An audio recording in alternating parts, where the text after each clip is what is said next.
उनकी दिनचर्या इतनी महान है कि यदि कृष्ण के जैसी दिनचर्या हमारी हो जाए तो हमारे जीवन में से उदासी, हमारे जीवन में से कष्ट शांत हो जाए, नष्ट हो जाए। क्या दिनचर्या है? दिनचर्या तो श्री राम जी की बहुत सुंदर है, परंतु राम जी की दिनचर्या का वर्णन गोस्वामी जी ने लिखा है उससे भी कई गुना। और समझ बोले ब्रह्म मुहूर्तो उत्थाय बर्न्युपस्पृश्य माधव। ब्रह्म मुहूर्तो उत्थाय, भगवान श्री कृष्ण नित्य ब्रह्म मुहूर्त में बिस्तर छोड़ते हैं।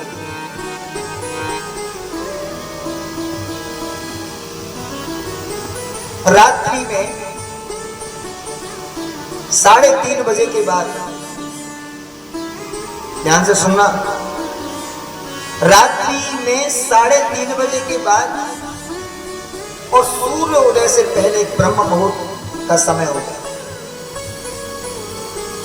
यानी सूर्योदय, सुबह सूर्योदय होता है, सूर्योदय से पहले पहले रात ही मानी जाती है। रात्रि का अंतिम प्रहर होता है ब्रह्म मुहूर्त। तो ब्रह्म मुहूर्त उत्थाय, ब्रह्म मुहूर्त में बिस्तर छोड़ते हैं। और ब्रह्म मुहूर्त में बिस्तर छोड़ के क्या करते हैं? बोले बर्न्युपस्पृश्य माधव, ध्यान करते हैं, संध्या करते हैं। और ध्यान करते हैं, किसका ध्यान करते हैं भाई? वो तो पूर्ण ब्रह्म है, और पूर्ण ब्रह्म किसका ध्यान करे? बोले आत्मानम तमसः परम, वो अपनी आत्मा का चिंतन करते हैं, अपनी आत्मा का ध्यान करते हैं। क्यों क्यों करते हैं? बोले आत्मा का चिंतन सभी को करना चाहिए। अब हम लोग भगवान को पहचानने तो भागते हैं। बोले भगवान को पहचाने, भगवान को देखें, भगवान के दर्शन करें, भगवान से मिलें। भगवान से तो हम जब मिले, जब पहले अपने आप से मिले। पहले तो हम अपने आप को ही नहीं जानते कि हम वह कौन। इसलिए नित्य प्रति पहले अपना चिंतन करना चाहिए, अपना ध्यान करना चाहिए, अपने स्वरूप का ध्यान करना चाहिए।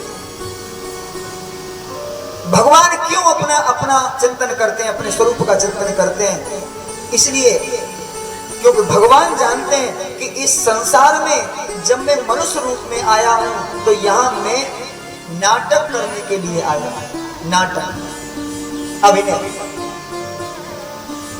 और नाटक क्या होता है? क्या होता है नाटक? आप नाटक देखते हैं टीवी में, वो ऐसा सीन बना देते हैं कि आंसू बहने लगते हैं, रोने लगते हैं, और टीवी देखने वाले भी रोने लगते हैं। और उन पात्रों को तुम वास्तविक रूप से देखो तो फिर कुछ नहीं।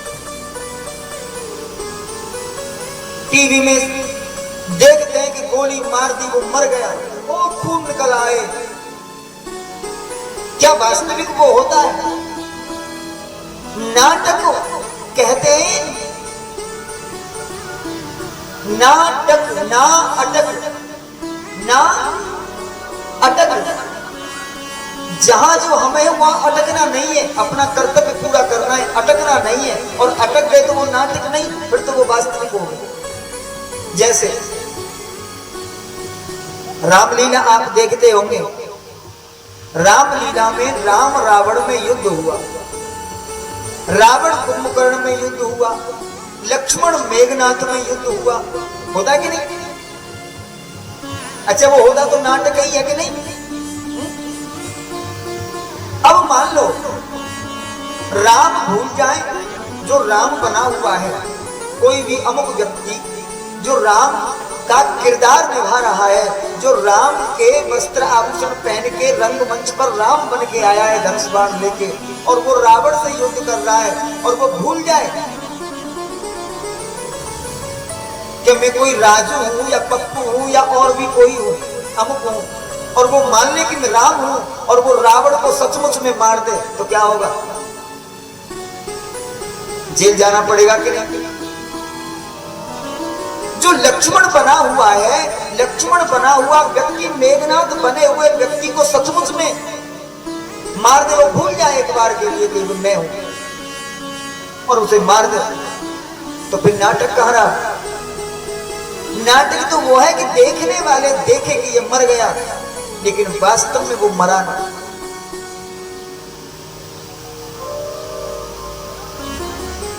तो कहीं यदि राम बना हुआ व्यक्ति भूल गया कि मेरा असली में कौन हूं, मैं तो राम का अभिनय कर रहा हूं, और वो अपने अभिनय को ही अपना रूप मानकर रावण को मार देता है, तो वो नाटक नहीं, उसका नाटक बिगड़ गया। लक्ष्मण बना हुआ व्यक्ति मेघनाथ बने हुए व्यक्ति को सचमुच मार देता है, वो भूल जाता है कि मैं कोई अमुक व्यक्ति हूं, वो अपने को लक्ष्मण ही मान लेता है, अपने स्वरूप को भूल जाता है, तो उसका नाटक बेकार। अच्छा नाटक वही